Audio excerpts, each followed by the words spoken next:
नमस्कार, आप देख रहे हैं सुदर्शन न्यूज और मैं हूं आपके साथ अमित शर्मा। वक्त है रण क्षेत्र का, जिसमें आज हम बात करेंगे खालिस्तानियों, आतंकियों और गैंगस्टरों पर कार्रवाई के लिए केंद्र सरकार की ओर से तैयार किए गए मेगा प्लान की। जी हां, बिल्कुल ठीक सुन रहे हैं आप। भारत सरकार ने खालिस्तानी आतंकवाद को नेस्तनाबूद करने के लिए फुल प्रूफ प्लान तैयार कर लिया है। खालिस्तानी आतंकवादियों को चौतरफा घेरने के लिए बैठकों का दौर भी शुरू हो चुका है और इसी कड़ी में आज पंजाब के अमृतसर में केंद्रीय गृह मंत्री अमित शाह की अध्यक्षता में उत्तर क्षेत्रीय परिषद की बैठक हुई है, जिसमें सीमा पार से हो रही ड्रग तस्करी और ड्रोन मूवमेंट को लेकर चर्चा की गई। साथ ही पंजाब से अलगाववाद और खालिस्तानी गतिविधियों को समाप्त करने पर भी चर्चा हुई है। इतना ही नहीं, अगले महीने 5 से 6 अक्टूबर को भी यानी कि 5 से 6 अक्टूबर यानी कि 5 और 6 अक्टूबर को एनआईए की तरफ से एक बड़ी बैठक बुलाई गई है, जिसमें एनआईए, रॉ, आईबी, एटीएस के तमाम अधिकारी शामिल होंगे। इस दौरान सभी एजेंसियों के एक साथ मिलकर काम करने और एक्शन प्लान पर चर्चा होगी। इसके अलावा खालिस्तानी गतिविधियों, टेरर एक्टिविटी, फंडिंग और गैंगस्टरों की कमर तोड़ने पर विचार किया जाएगा। यानी इस बैठक का मुख्य एजेंडा खालिस्तानी आतंकवाद को जड़ से खत्म करना है। इसके अलावा भी सरकार की ओर से तमाम तरह के कदम उठाए जा रहे हैं। विदेशों में बैठे खालिस्तानियों के ओसीआई कार्ड रद्द करने से वो बौखला उठे हैं। हालांकि इन सब के बावजूद कनाडा में अभी भी खालिस्तानी गतिविधियां बदस्तूर जारी हैं। खालिस्तानी आतंकियों के लिए कनाडा पाकिस्तान के साथ साथ पसंदीदा देश बनता जा रहा है, लेकिन आतंकियों का नया अड्डा बना कनाडा, उसको यह समझना होगा कि भारत से पंगा लेकर वो बहुत बड़ी गलती कर रहा है। आज इसी को लेकर हम चर्चा करने वाले हैं। एक बहुत बड़ा पैनल हमारे साथ मौजूद है, लेकिन सबसे पहले एक रिपोर्ट आपको हम दिखाते हैं, देखिए जरा।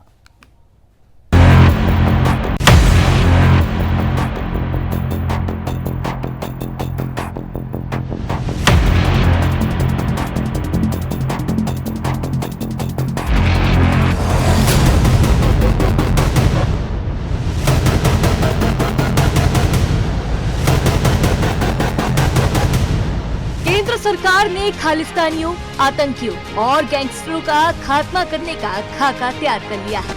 भारत के खिलाफ षड्यंत्र रचने वाले अब बच नहीं पाएंगे। भारत सरकार ने खालिस्तानियों, आतंकियों और गैंगस्टरों को चौतरफा घेरने का प्लान तैयार कर लिया है। इसके तहत पंजाब के अमृतसर में केंद्रीय गृह मंत्री अमित शाह ने उत्तर क्षेत्रीय परिषद की बैठक ली, जिसमें हरियाणा, हिमाचल प्रदेश, पंजाब समेत कई राज्यों के मुख्यमंत्री और केंद्र शासित प्रदेशों के उपराज्यपाल और प्रशासक के साथ ही वरिष्ठ अधिकारी भी मौजूद रहे। इस बैठक का आयोजन ऐसे समय में हुआ जब भारत और कनाडा के बीच खालिस्तान के मुद्दे पर जबरदस्त टेंशन है। पंजाब से अलगाववाद और खालिस्तानी आतंकवाद को जड़ से खत्म करने के लिए मोदी सरकार ने बड़े एक्शन की तैयारी शुरू कर दी। उधर 5 से 6 अक्टूबर को राजधानी दिल्ली में एनआईए, आईबी, रॉ और एटीएस की अहम बैठक बुलाई गई है। इस मीटिंग में सभी एजेंसियों के एक साथ मिलकर कार्य करने और एक्शन प्लान पर चर्चा हुई। इसके अलावा खालिस्तानी गतिविधियों, टेरर एक्टिविटी, फंडिंग और गैंगस्टरों को नेस्तनाबूद करने पर विचार किया जाएगा। यानी इस बैठक का मुख्य एजेंडा खालिस्तानी आतंकवाद की कमर तोड़ना। बैठक में पंजाब, राजस्थान, हरियाणा, जम्मू कश्मीर, पश्चिमी उत्तर प्रदेश और दिल्ली एनसीआर में खालिस्तानी गैंगस्टरों के खात्मे की पूरी प्लानिंग की जाएगी। इन सब के अलावा सरकार की ओर से तमाम ऐसे कदम उठाए जा रहे हैं जिससे खालिस्तानी आतंकवादी बौखला उठे। एनआईए ने टेरर फंडिंग, साजिश, चिट्ठी और ड्रग स्मगलिंग पंजाब से वाया पाकिस्तान, कनाडा तक खालिस्तानी जाल का खुलासा भी किया है, जिसके बाद कनाडा एक बार फिर दुनिया के सामने नंगा हो गया।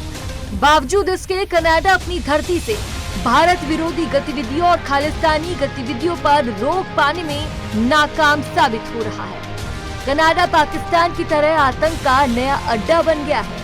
वहाँ अभी भी खालिस्तानी भारत के खिलाफ प्रदर्शन कर रहे हैं, देश की आन बान शान तिरंगे का अपमान कर रहे हैं और कनाडा सरकार मूक दर्शक बनकर सिर्फ देख रही है। हो सकता है कि ये जस्टिन ट्रूडो की अपनी सरकार बचाए रखने की मजबूरी है, लेकिन इससे भारत के साथ उसके संबंध लगातार खराब हो रहे हैं। खालिस्तानी आतंकियों का आका बना बैठा कनाडा ये भूल रहा है कि भारत से पंगा लेना उसे भारी पड़ेगा। Bureau report, Sudarshan news.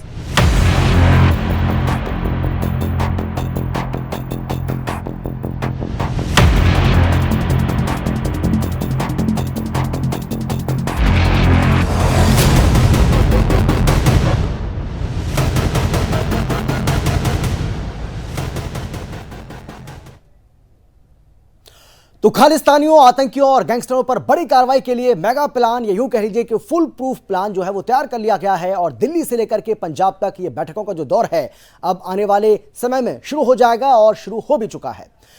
इसी पर हम चर्चा करेंगे, लेकिन कौन कौन खास मेहमान हमारे साथ मौजूद है सबसे पहले उनसे आपका हम परिचय कराते हैं। हमारे साथ मुकेश त्यागी जो कि बीजेपी के प्रवक्ता हैं, बहुत स्वागत है सर आपका। इसके साथ ही कांग्रेस की तरफ से कांग्रेस के नेता विजय कौशिक जी हमारे साथ जुड़ गए हैं, आपका भी स्वागत है सर। इसके अलावा हमारे साथ रक्षा विशेषज्ञ के सिन्हा जी जुड़ गए हैं, आपका भी स्वागत है सर। और इसके अलावा हमारे साथ पूर्व राजनयिक बीएस निगम साहब भी जुड़ गए हैं, सर आपका भी बहुत बहुत स्वागत है। और ये गंभीर चर्चा इस पूरे मामले को लेकर हम करने वाले हैं। सबसे पहले मैं के सिन्हा जी, अगर मेरी आवाज आप तक पहुंच पा रही है तो मैं आपसे जानना चाहूंगा आप कैसे देख रहे हैं दिल्ली से लेकर के और पंजाब तक अब ये जो बैठकों का दौर जो शुरू हो चुका है और आने वाले समय में बैठकें और भी होने वाली हैं, इसको आप किस तरीके से देख रहे हैं? क्या उम्मीद करें कि भारत सरकार ने, जो हम बार बार कह रहे हैं कि एक मेगा प्लान, एक फुल प्रूफ जो प्लान है वो तैयार कर लिया है खालिस्तानियों को सबक सिखाने के लिए, आतंकवादियों को सबक सिखाने के लिए, या यूं कह लीजिए कि जो गैंगस्टर्स हैं उनका खात्मा करने के लिए? कैसे देख रहे हैं आप? देखिए, खास करके जब आज के संदर्भ में हम देखते हैं, जब ये एक्सपोज हुआ है, खास करके जस्टिन ट्रूडो के G20 समिट के बाद, जिस तरह से वो 2 दिन रुके, किसी कारण से इनको रुकना पड़ा दिल्ली में, और उसके बाद की जो घटनाएं हुई और आपने देखा कि खास करके हरदीप सिंह निज्जर के बाद ये सामने खुलकर आया पब्लिक में। मगर आप ये देखिए, इसके ऊपर कुठाराघात, इसके ऊपर में एक्चुअल जो ऑफेंसिव लॉन्च हुआ है वो थोड़ा इससे पहले चला। इसका कारण अभी आप उसका फॉल आउट देख रहे हैं जी। निज्जर के पहले 3 आतंकवादी, खालिस्तानी आतंकवादियों का खात्मा विदेशी सॉइल पे हुआ है। अवतार सिंह आपको पता होगा, पंजवार का पता होगा, उसके बाद हरदीप सिंह निज्जर। तो बौखलाहट केवल ये नहीं कि खालिस्तानी कैंप के अंदर में बौखलाहट है जी, जो पाकिस्तान से चलाया हुआ K2 प्लान, जब आप देखते हैं ना, K2 एक प्लान है उनका, और खास करके जब हमारा ये कॉरिडोर खुला था, तो उस समय उस कॉरिडोर को खुलने के बाद पाकिस्तान ने एक सोचा था कि एक बहुत बड़ी चाल उसने जीत ली है। गोपाल सिंह चावला, खालिस्तान के अदर फोर्सेस को, तो उन्होंने कहा था कि शायद उन्होंने गुगली फेल दी है और हम उसमें फंसते हुए दिखाई देते हैं। ये उनके फॉरेन मिनिस्टर का ओपन एक स्टेटमेंट है जी। इसके पहले आप देखिए, यदि आप रेफरेंडम 2020 को देखते हैं, जो कि रेफरेंडम 2020 था, उसके अंदर में खालिस्तान का वो रेफरेंडम करना चाहते थे कि एक खालिस्तान अलग से देश बने जो कि पंजाब से अलग हो, मगर खालिद जो रेफरेंडम 2020 फेल हो गई थी। तो उसी समय से ये कार्रवाइयां चल रही हैं। अब तो आप सभी पूरा देश जान रहा है कि बहुत ज्यादा कार्रवाई हो रहे हैं। जस्टिन ट्रूडो साहब 2018 में आए थे जी। उनका स्वागत तो हुआ था, भव्य स्वागत उस समय तक हुआ जब तक कि वो खालिस्तानी, क्योंकि खालिस्तान के एक बड़े जत्थे को लेके आ गए थे और फिर अमृतसर पहुंच गए थे, यदि आपको याद होगा 2018 में जी। और उस समय कैप्टन अमरिंदर साहब होते थे वहां के चीफ मिनिस्टर साहब। अमरिंदर सिंह हालांकि वो कांग्रेस के चीफ मिनिस्टर थे, पर उनका, क्योंकि वो फौज से बिलोंग करते थे, एब्सोल्युटली क्लियर स्टैंड था और इसी के कारण शायद अमरिंदर सिंह को जाना भी पड़ा। उन्होंने 9 लोगों की एक डोजियर लिस्ट जस्टिन ट्रूडो को, जब वो दरबार साहब गए थे, हरमंदर साहब, जहां आज बैठक भी हो रही है, अमृतसर में ही बैठक हो रही है, आपने जैसा बताया जी। उस समय जो क्षेत्रीय बैठक है, हमारे उत्तरी क्षेत्रीय परिषद की जो बैठक चल रही है, यहाँ पर वो गए थे। उसके ये नहीं कि ट्रूडो साहब गए थे, ट्रूडो साहब दरबार साहब गए थे 2018 में। तो उस समय कैप्टन अमरिंदर ने उनको 9 लोगों की लिस्ट दी थी और उस समय अमरिंदर और हमारे होम मिनिस्ट्री के अंदर में एब्सोल्युटली क्लैरिटी थी कि जो इनका K2 प्लान है, जिसमें खालिस्तान और कश्मीर की जो प्लान है उसको टोटल फेल किया जाए, खास करके खालिस्तान का। और अभी भी एक बड़ी अच्छी बात यह है कि देखिए, एक बयान आया अमित शाह साहब का, होम मिनिस्टर साहब का, कि जो अभी मौजूदा पंजाब में भी सरकार है, मान साहब खास करके, वो उनकी तारीफ कर रहे हैं कि ये कहीं पर भी कोई वेव नहीं है। एक्चुअली मैं सिख रिजमेंट को बिलोंग करता हूँ, के शर्मा साहब, और मैं पंजाब के रग रग देशभक्त लोग हैं 99.9%। और खालिस्तान की जब मूवमेंट शुरू हुई थी 80 के दशक में, 84 में, तो वहां के लोगों ने ही इसको खत्म किया था। जब भिंडरवाला की जब हम बात करते हैं, और आज के संदर्भ में जब आप देखिएगा पूरे तरीके से, क्योंकि इसका जाल अमेरिका और इसको सब देश यूज करते रहे हैं जी, अमेरिका, कनाडा, जर्मनी, ऑस्ट्रेलिया, इनके अलावा बहुत सारे यूरोपियन देश हैं जिसमें यूके भी शामिल है। खालिस्तान के मूवमेंट को अपने पॉलिटिकल गेन के लिए, उसके अलावा जियो स्ट्रैटेजिक गेन के लिए यूज करते रहे हैं जी। मगर उसके ऊपर में जो कुटाराघात अब हो रहा है, या अब आप देखिए वो सीआई घाट का होना, कल ही जो निज्जर के फार्म हाउस के ऊपर में बहुत बड़ा रेड हुआ है, एनआईए का रेड, उनकी संपत्ति जब्त होना, ये एब्सोल्युटली आप कहेंगे कि लास्ट फेज ऑफ ऑपरेशंस है। और आप देखेंगे आने वाले समय में खालिस्तानी जो मूवमेंट जो विदेश में भी चली गई थी, वो भी एब्सोल्युटली खत्म हो जाएगी। बिल्कुल बिल्कुल सर, मैं लौटूंगा आपके पास में, एक बार फिर से आपके पास आऊंगा। बीएस निगम साहब, मैं आपके पास आना चाहूंगा सर, और मैं आपसे ये जानना चाहूंगा, जो एनआईए की ओर से एक बड़ा खुलासा किया गया है जिसमें यह पता चला है कि किस तरीके से पंजाब से लेकर कनाडा और कनाडा से लेकर के पाकिस्तान तक एक बहुत बड़ा नेटवर्क फैला हुआ है, और किस तरीके से आतंकवादी गतिविधियों को, खालिस्तानी गतिविधियों को अंजाम दिया जा रहा है। गैंगस्टर जो हैं वो किस तरीके से अपने काम को अंजाम दे रहे हैं, इसको आप किस तरीके से देख रहे हैं।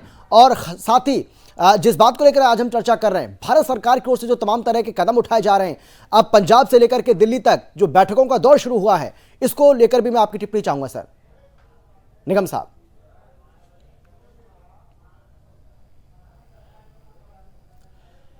बीएस निगम जी, आपको मेरी आवाज आ रही है? क्या सुन पा रहे हैं क्या आप?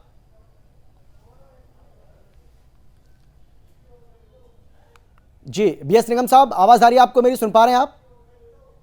चलिए, लगता है आवाज़ मेरी नहीं जा पा रही है, और जैसे उन तक मेरी आवाज़ पहुंचेगी उनसे हम सवाल लेंगे, और सवाल जो आपका जो सिलसिला है उसको आगे बढ़ाएंगे। लेकिन मुकेश त्यागी जी, मैं आपके पास आना चाहूँगा। आपको मेरी आवाज़ आ रही है क्या?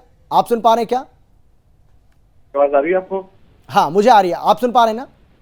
जी जी जी मुकेश जी, मैं आपसे ये जानना चाहूँगा कि भारत सरकार की ओर से जो तमाम तरह के कदम उठाए जा रहे हैं, उम्मीद करें कि खालिस्तानियों को, आतंकवादियों को, गैंगस्टरों को उनका सफाया करने के लिए काफी है? मुकेश जी, देखिए, भारत की जो कूटनीति है वो बहुत दीर्घ, मतलब उसके दीर्घ परिणाम आते हैं। लेकिन अभी आपने सुना होगा कि जस्टिन ट्रूडो ने, कनाडा के प्राइम मिनिस्टर ने, अभी जो वहां के गुरुद्वारों पर पोस्टर्स लगे हुए थे एंटी इंडिया, उनको सबको उतरवा देने का आदेश दिया है जी। तो अगर जस्टिन ट्रूडो निर्भय होकर के, बिना किसी एविडेंस के, बिना किसी पुख्ता सबूत के, देखिए वहां पे 5 आइज है, 5 आइज में 5 कंट्रीज हैं जो इंटेलिजेंस शेयर करती है इस प्रकार के गतिविधियों को लेकर के आपस में, सिक्योरिटी उनमें, लेकिन किसी ने भी कोई एविडेंस नहीं दिया कि निज्जर की हत्या के पीछे भारत का हाथ है, या रॉ का हाथ है, या एनआईए का हाथ है। कोई इनके पास एविडेंस नहीं है। और जस्टिन ट्रूडो, जिनका अभी पहले रक्षा विशेषज्ञ ने बहुत विस्तार से समझाया किस प्रकार से ये आतंकवादियों के साथ, ये खालिस्तानियों के साथ हमेशा कंधे से कंधा मिला के खड़े रहे हैं। भारत के खिलाफ इन्होंने हमेशा स्टेटमेंट दिए हैं, आज की बात नहीं है, लेकिन अब उन्होंने पार्लियामेंट के अंदर स्टेटमेंट दे दिया। तो देखिए, इसका कूटनीतिक प्रभाव बहुत पड़ने वाला है। यहाँ तक कि यूएस, यूके, तमाम ऐसी कंट्रीज हैं जो कनाडा का साथ नहीं दे रही इसको लेकर के, तो वहां पे इनकी विफलता होती है। देखिए, दूसरा, हमारे साथ 15 से 20 बिलियन डॉलर का इनके साथ ट्रेड है, वहां पे उनका ट्रेड डेलीगेशन आने वाला था इंडिया में, वो रोक दिया गया है। इनकी अंतर्राष्ट्रीय जो इनकी छवि है उस पर बहुत गहरा प्रभाव पड़ा। मैं समझता हूँ ये चुनाव की तैयारी कर रहे हैं। जहां तक मुझे खबर मिलती है कि ट्रूडो जो है इस बार चुनाव नहीं जीत पाएंगे, तो ये हर प्रकार से येन केन प्रकार ये सारे के इंडियन डायस्पोरा, मैं समझता हूँ जो 6th लार्जेस्ट है वर्ल्ड में, कनाडा के अंदर, वहां पे माइग्रेंट पॉपुलेशन बहुत ज्यादा है, और उसमें Indian diaspora is a very strong diaspora. तो उसको खुश करने के लिए कुछ भी अलग थलग बयान दे रहे हैं। तो ये मुझे लगता है अब उनको अब इसका एहसास हो रहा है कि ये उनके खिलाफ जा रहा है, ये कोई बचकाना स्टेटमेंट नहीं है। आपने इतना बड़ा एलिगेशन इंडिया के ऊपर एज ए मर्डर लगाया कि you are behind the murder of this Nijjar, तो ये बैकट्रैक आप बहुत जल्दी करेंगे। और ये समझता हूँ जो हमारे अमित शाह जी इस समय अमृतसर में गए हुए हैं और सुरक्षा को लेकर के, देखिए पंजाब एक बॉर्डर स्टेट है, वहां पे आपने एक पिक्चर भी बनी थी उड़ता पंजाब, किस प्रकार से ड्रग्स, तो ये गोल्डन ट्रायंगल है, कैसे वहां पर उसका प्रभाव ड्रग्स का पड़ता है, आतंकवादियों के आपस में क्या कनेक्शन है। अभी ड्रोन से जो है वहां पर हथियार उतारे जा रहे हैं, वहां पर वहां के जो स्थानीय लोग हैं जो इनके साथ जुड़े हुए हैं कनाडा में, वहां पर ये लोग पाकिस्तान से ड्रोन से हथियार ऑफलोड किए जा रहे हैं और ये वहां पे कनाडा में भेज रहे हैं। तो ये जो एक यूके के अंदर भी मैं देख रहा हूँ कि जिस प्रकार से हुआ, आपने देखा फार्म बिल के अंदर कैसे झंडा लेकर के चढ़े थे। तो अब इन लोगों के जो सुर हैं बहुत ज्यादा लगे हैं और उसके साथ चुने हुए प्रधानमंत्री कनाडा के, आपको छोटी मोटी कंट्री के प्राइम मिनिस्टर नहीं, you are a prime minister of Canada, आप इस प्रकार की बचकाने बात कर रहे हैं, तो उसका मैं समझता हूँ पूरे विश्व पर इसका प्रभाव पड़ने वाला। और वो चुनाव जीतने की जो ये इन्होंने बड़ी भद्दी स्ट्रैटेजी बनाई है वो उन पे उल्टी जाने। जी बिल्कुल। विजय कौशिक जी, मैं आपसे जानना चाहूंगा कि अभी जो भारत और कनाडा के बीच में जो टेंशन चल रही है उसको लेकर कांग्रेस पार्टी का क्या स्टैंड है, कांग्रेस पार्टी कैसे उसको देख रही है, और भारत सरकार की ओर से जो तमाम तरह के कदम उठाए जा रहे हैं उस पर आपका क्या कहना है?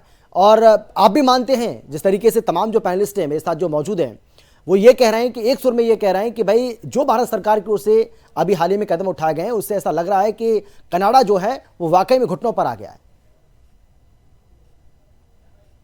विजय कौशिक, पहले मैं आपको ये बता दूं कि जितनी समस्याएं हैं ये माननीय मोदी जी और अमित शाह जी की जो फेल कूटनीति है उसके कारण पैदा हुई है। सही मायने में तो हमें कनाडा का धन्यवाद करना चाहिए कि उसने खालिस्तान रूपी समस्या को अपने देश में जगह दी और भविष्य में वहां नया खालिस्तान बने, ऐसी मेरी शुभकामना कनाडा के लिए है। पहली बात। दूसरी बात, आपको याद होगा कि भारतीय जनता पार्टी की बी टीम आम आदमी पार्टी के केजरीवाल जो कि बीजेपी की बी टीम बनकर काम कर रहे हैं, जब उन्होंने पंजाब में चुनाव लड़ा उनकी पार्टी में, तो उनके ही कई साथियों ने खुलासा किया था कि पंजाब में सरकार बनाने के लिए वो लोग खालिस्तानियों से मदद ले रहे हैं। निश्चित तौर पर इस तरह के स्पष्ट आरोप भी लगे और बहुत सी चीजें दिखाई दी कि पंजाब के अंदर जो आम आदमी पार्टी की सरकार है वो खालिस्तानियों की मदद से बनी है। और उन परिस्थितियों में जब केजरीवाल जी खुद पंजाब के सीएम बनना चाहते थे तो जो खालिस्तानी थे उनकी तरफ से उन्हें धमकियां मिली और आखिर वो दिल्ली में ही बंद कर रह गए केजरीवाल। पंजाब में आज उनकी स्थिति बेगानी शादी में अब्दुल्ला जैसी है। इन परिस्थितियों में इस समस्या को किसने बढ़ाया? मोदी जी और अमित शाह जी ने। और अब केजरीवाल को पंजाब में मौका देने के लिए ये सारी नौटंकी हो रही है खालिस्तानियों के नाम पर कि जिससे इन खालिस्तानियों का सफाया हो तो केजरीवाल जी को वहां पर एंट्री दिलाई जा सके। ये सीधा सा मोटिव केंद्र सरकार का है और कुछ नहीं है। ठीक है मुकेश जी, जवाब दीजिए इस बात का। मुकेश जी बहुत गंभीर आरोप लगा रहे हैं, जवाब दीजिए। देखिए ये आरोप लगाने के तो इस काबिल इसलिए नहीं है क्योंकि अगर आप खालिस्तान की ओरिजिनेशन देखिए, भिंडरवाले को किस प्रकार से किसने बनाया, उसको कहते हैं फ्रैंकेनस्टीन मॉन्स्टर अंग्रेजी में। ये मिसेस गांधी ने उनको क्रिएट किया था, बाद में उनके खिलाफ चले गए, वो अलग बात है। 1984 में नरसंहार किया। तो ये इन्होंने तो तमाम ऐसे एलिमेंट्स डाले हैं जिसको लेकर के खालिस्तान की जो उत्पत्ति हुई है वो बहुत तीव्र गति से बढ़ी है और एंटी इंडियन सेंटिमेंट्स डेवलप हुए हैं उसको लेकर के। तो मुझे बहुत अफसोस हुआ कि बेअंत सिंह ने मिसेस गांधी का असैसिनेशन किया, वो गलत बात थी। लेकिन मुझे बताइए कि भिंडरवाले को किसने क्रिएट किया, कौन था उसके पीछे और क्यों क्रिएट किया? तो ये जो वहां की जो सियासी दुनिया में कांग्रेस कूदी है उसको लेकर के वहां पे एसजीपीसी का वर्चस्व, भिंडरवाले को फिर बाद में ब्लू स्टार ऑपरेशन किया तो वहां पे तमाम उनको निकाला गया। तो ये तो पूरे इसकी जो बुनियाद रखी वो कांग्रेस ने रखी। अब ये इनको कह रहे हैं बी टीम सी टीम। अरे अब अमित शाह जी वहां पर पूरा सुरक्षा का एनआईए की मीटिंग होने वाली है। अभी 3 एजेंसीज में बैठ करके इसके बारे में गहरा विचार करेंगे और आप देखते रहिएगा कि खालिस्तान जो है इंडिया के अंदर घुस नहीं पाएगा। और क्योंकि इस प्रकार की मजबूत नेतृत्व है हमारे पास, प्रधानमंत्री मोदी और अमित शाह जी, वहां पर ये 1 दिवसीय जो कार्यक्रम है उसका प्रथम बिंदु है। जबकि ये नॉर्दर्न काउंसिल की मीटिंग है, उसमें तमाम ऐसे मुद्दे हैं जिसके पर विचार किया जाने वाला है। जी, मैं इनकी बात का जवाब दूंगा जी। हाँ ठीक है, ठीक है, पहले उनको अपनी बात पूरी कर लीजिए, उसके बाद मैं आ रहा हूँ। उन्होंने कर ली अपनी बात पूरी, अब मैं जवाब दे देता हूँ। ये जो कांग्रेस के ऊपर आरोप लगा रहे हैं, इनको शायद पता नहीं है, जब ये देश आजाद हुआ था तो आजाद होने से पहले जो सिख हैं पंजाब के, वो अलग सिखिस्तान की मांग कर रहे थे, वो अलग देश अपना बनाना चाहते थे। लेकिन जवाहरलाल नेहरू जी ने उन पर प्यार से हाथ रखकर, बहला फुसलाकर कि भाई पहले देश को आजाद हो जाने दीजिए, बाद में देखेंगे, बाद में देखेंगे। और इसलिए सिख जो है कांग्रेस को अपना दुश्मन मानते रहे हैं, जवाहरलाल नेहरू जी को अपना दुश्मन मानते थे। और जब इन्होंने खालिस्तान के नाम पर पंजाब में अपना सिर उठाया और हमारी नेता स्वर्गीय श्रीमती इंदिरा गांधी जी को अपनी जान की कुर्बानी देनी पड़ी, उसके बाद किस तरह से वहां पर आतंकवाद को कुचला गया और उससे पहले कुचला गया था, वो पूरे देश को मालूम है, पहली बात। दूसरी बात मैं फिर कह रहा हूँ, कनाडा को लेकर सरकार की नीति बिल्कुल गलत चल रही है इस टाइम। खालिस्तानियों को लेकर इनकी नीति बिल्कुल गलत चल रही है। आप मुझे बताइए, पाकिस्तान से हमने मोर्चा खोल रखा है, चाइना से खोल रखा है, अब हमने उसमें एक नया नाम कनाडा भी शामिल कर लिया। तो ये जो सरकार की गलत नीतियां हैं, ये देश के लिए घातक हैं। सबसे बड़ी बात यह है कि केजरीवाल के कहने से आप ये सब कर रहे हैं क्या पंजाब के अंदर? केजरीवाल की इतनी चिंता है आपको पंजाब के अंदर? अरे भाई, एक तरफ जब दिल्ली के अंदर खालिस्तान के नारे लिखे जा रहे हैं, तो केंद्र सरकार कहाँ सो रही है? आप कनाडा में कैसे सुरक्षा देंगे भारतीयों को? लंदन में जब भारतीय पिट रहे थे हिंदू मुस्लिम के नाम पर, तो भारतीय जनता पार्टी ठीक है, जल्दी से मुकेश जी, जल्दी से जवाब दीजिए क्योंकि समय मेरे पास बचा नहीं है, और उसके बाद आखिरी कमेंट लूंगा मैं केके सिन्हा जी से, जल्दी से। ठीक है, देखिए, हाँ जल्दी से। टीम तो देखिए, उधर ममता बनर्जी को भी कहते हैं कि हमारी बी टीम है, एएमआईएम को भी कहते हैं हमारी बी टीम है, ममता बनर्जी तो यहाँ तक कहते हैं कि कांग्रेस हमारी बी टीम है। मतलब आप इस लेवल पे हमारे तो बी सी जेड तक पता नहीं कितनी टीम ये लोग जोड़ देते हैं। अरे चलिए ठीक है, क्योंकि ये बहुत गंभीर मसला है, ये बहुत गंभीर मसला है, राजनीति तो चलती रहेगी, राजनीति अपनी जगह है, लेकिन वाकई में कनाडा को किस तरीके से अब ट्रीट किया जाए, ये अपने आप में एक बहुत बड़ी बात है जिसको लेकर भारत सरकार लगातार सतर्क है, सजग है। केके सिन्हा जी, मेरी आवाज आप तक पहुंच पा रही है तो 10 सेकंड में अपनी बात रखिए प्लीज, आखिरी कमेंट आपका। देखिए साहब, ये समझने की चेष्टा कीजिए, जो क्योंकि ये पॉलिटिकल, ये पूरा कॉन्सेप्चुअलाइज जो है खालिस्तान का मूवमेंट, एक political game, cheap political game at particular time. 1965 के बाद जब पंजाब का सूबा 1966 में बना और अकाली दल वहां पर, क्योंकि वो पूरे सिखों को रिप्रेजेंट करते थे, उनकी बर्जस को काम करने के लिए पॉलिटिकल गेम, जो अभी हमारे पैनल में बड़े बैठे हुए हैं, शायद इन चीजों को दूसरी तरह से पेश कर रहे हैं। बिल्कुल, देखिए, पॉलिटिकल गेम की बात है तो एब्सोल्युटली ये किस लिए खालिस्तान मूवमेंट आया। बिल्कुल सर, माफी के साथ मैं आपको रोक रहा हूं क्योंकि समय मेरे पास इतना ही है, लेकिन देश और दुनिया की बाकी खबरों के लिए आप देखते रहिए सुदर्शन न्यूज। जय हिंद।